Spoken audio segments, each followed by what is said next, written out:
What's up guys? Kamusta kayong lahat? So magkano nga ba ang sahod ng isang kitchen helper dito sa ibang bansa or dito sa Madrid, Spain? So by the way, sa mga hindi pa nga pala nakakilala sa akin, this is Angel of TV. So kung bago ka nga pala dito sa ating YouTube channel, huwag mong kalimutang mag-like at mag-subscribe ka na ngayon at i-on mo yung notification bell para palagi kang updated sa mga bawat video na i-upload ko. Okay? So guys, kakauwi lang natin yon, kakarating-rating lang natin ang bahay. So after ko kumain, so ito na, nag-vlog na tayo. So medyo haggard tayo, so okay na yan, gamitan na lang natin ng filter mamaya. Bawasan natin yung pagkahagard ng mukha natin. So guys, pag-uusapan natin sa video na ito ay magkano nga ba ang sinasahod ng isang kitchen helper dito sa Madrid, Spain. So guys, ang sinasahod ng kitchen helper dito ay depende po yan sa restaurant. Okay? So hindi po pare-parehas ng sinasahod ng mga kitchen helper dito kasi yung sinasahod ng mga kitchen helper po dito ay depende po yan sa restaurant na pinapasukan nila. So guys, share ko lang sa inyo kasi dati nung kitchen helper ako, ang sinasahod ko dati is 1,250 euro. Okay? So kung i-convert nyo sa Philippine money, so depende yun sa palitan. Pero guys, sumasahod ako dati ng 1,250 euro. Pero alam nyo ba, yung natitira lang sa akin dati, siguro 200 euro lang, minsan 100 euro. Kasi nga guys, maraming ka ring bayarin dito. Kasi guys, hindi porket sumasahod ka ng 1,200 euro ay lahat yon malinis na sa'yo. Kasi marami ka ring bayarin dito. Magbabayad ka ng upa ng bahay, pamasahe, tubig, kuryente, pagkain, tapos yung mga expenses mo pa, yung mga kain-kain mo pa sa labas. Syempre nga, di ba? Titreat mo yung sarili mo pag sahod mo, kakain ka sa mga masasarap. Tapos ang akala naman ng mga kamag-anak, kaibigan o kakilala mo dyan sa Pilipinas, nakita ka lang nila na kumain sa masasarap, akala nila big time ka na, akala nila mayamang ka na, akala nila marami ka ng pera. Diba? Kasi nga, kami mga OFW, kapag sumasahod kami, tinitreat namin yung sarili namin sa masasarap na pagkain. So hindi porket kumakain kami sa masasarap, nakikita ninyo dyan sa Pilipinas na kumakain kami sa mga magagandang restaurant, masasarap na pagkain, malalaking lobster, malalaking hipon, malalaking alimasag, akala lang sa Pilipinas, mayaman na, mapera na. So hindi po ganun, no? Mali po yung paniniwala ng ganun. Kasi mga kababayan, kayo nandiyan sa Pilipinas, kung mayroon kayong mga kaibigan, kakilala, o kamag-anak na nasa abroad, pag nakitaan ninyo sila na magaganda yung kinakain nila sa malaking restaurant, no, hindi sila big time. Tinitreat lang nila yung mga sarili nila. Ganun po rito. Kaya wag nyo po iisipin yung mga kamag-anak ninyo, kaibigan ninyo, kakilala ninyo. Porket nakita nyo kumain ng malaking lobster, malaking crab, malaking hipon, akala na ninyo mayaman na, di ba? Hindi po ganun, no? Huwag nyo silang iisipin na mayaman or mapera. Tinitreat lang nila yung sarili nila kasi isang buwan silang nagtiis ng paghihirap magtrabaho.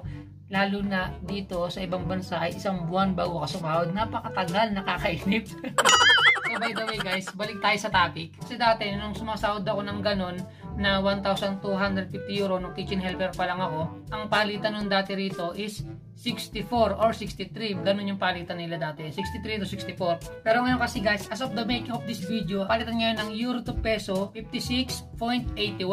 So yan guys, papakita ko sa inyo. Yan, as of the make of this video guys, yan po ang palitan yan, 56.81.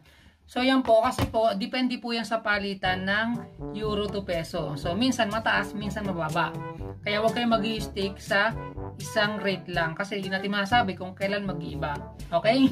So ang sinasahod ng mga kitchen helper dito sa Madrid, Spain, depende po yan sa restaurant na pinapasokan nila. So ngayon, as of the making of this video, meron akong mga katrabaho, ang sinasahod nila is 1,100 euro. Kitchen helper sila. So yun nga, gaya ng sabi ko, depende po yan sa restaurant na mapapasukan mo. Kasi guys, hindi lahat ng restaurant ay pare-parehas. So iba-iba yung mga bigay ng mga may-ari. Kasi nga, nakadepende yan sa may-ari kung magkano yung i-offer nila sa iyo. Okay? So guys, kung tatanungin nyo ako kung paano kayo makakarating dito sa Spain at gusto nyo mag-apply rito, so wala pa akong idea paano po kayo makakapunta rito. So siguro po pwede kayo magtanong sa POA kung paano mag-apply dito sa Madrid, Spain, kasi po wala akong idea kung paano kayo makakarating dito. Kasi po ako, kinuha lang po ako ng parents ko dito. So yun lang guys, no, naswerte lang ako sa magulang dahil nandito sila at nakuha nila ako. So maganda po dito sa ibang bansa, kapag nag-a-apply ka sa mga restaurant o ng trabaho, hindi mo na kailangan mag-medical, hindi mo na kailangan mag-NBI, police clearance, no, hindi na. Kasi pag mag-a-apply ka rito, kailangan mo lang dito yung card, national ID na rito. Okay? Kung nagustuhan mo ang video na ito, huwag mong kalimutan, bigyan mo naman ako ng like at mag-comment ka sa baba kung anong masasabi mo at mag-subscribe ka na din at on mo yung notification bell para palagi kang updated sa mga bawat video ni-upload ko. Huwag mong kalimutan i-share ang video na ito para maraming makapanood. So yun lang guys, no? Maraming salamat. Peace out. A few moments later. So yung pera na nakita ninyo kanina guys, ipapadala natin yun sa mga pinagkakautangan natin. Siyempre kailangan natin magbayad ng utang na para makaulit-ulit tayo. So tara, brush muna tayo bago tayo lumabas ng bahay.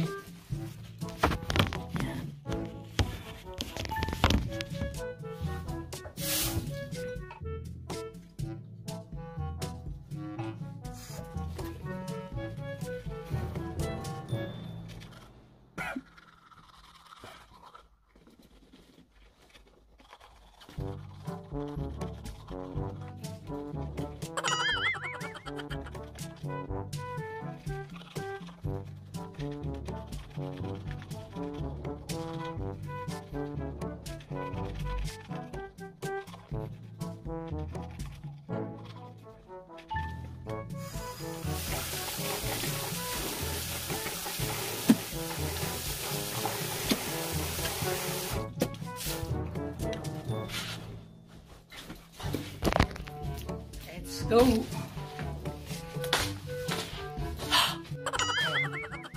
Bango na siguro, no? Ano guys? Sapatos lang tayo. So, sapatos lang tayo guys.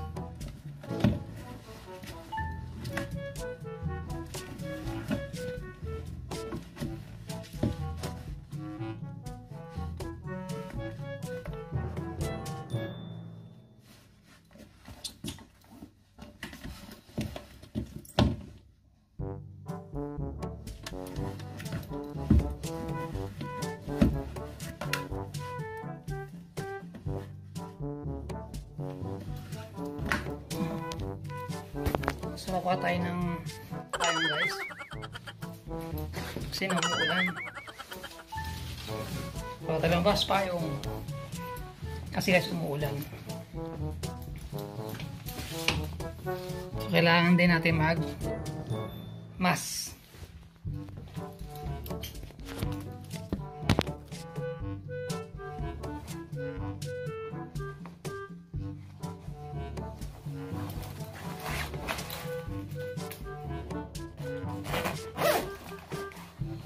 So bye bye guys, hindi na ako magbibideo sa labas kasi ang lakas ng ulan. Bye bye.